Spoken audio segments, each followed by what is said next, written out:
হ্যাঁ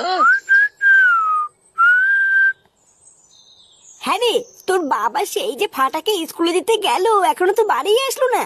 যাওয়ার সময় আমি এই যে বললাম যে আসার সময় বাজারটা করে নিয়ে আসতে, তা এত দেরি করে আসলে আমি রান্নাটা কখন করবো বলতো?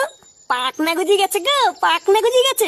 তুমি তো কিছু বুঝবা না, আমি বেশ ভালোই বুঝতে পারছি। কি সব বলছিস পাকনা গজিয়ে গেছে মানে?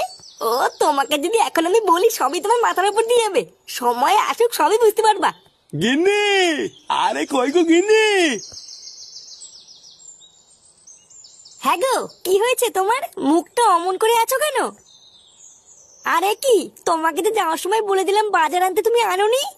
আর বলো না গিন্নি, একটা বিশাল বড় বিপদ হয়ে গেছে।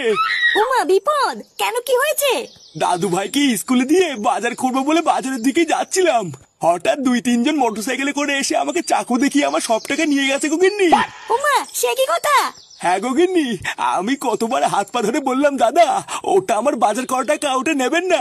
জানো, ওরা আমার কোনো কথাই শুনলো না, চাকু দেখিয়ে আমার সাথে এক লাথি মেরে আমার সব টাকা নিয়ে চলে গেল। কি বলছো কি? তোমার কোনো জায়গায় লাগেনি তো? না না, আমার লাগেনি।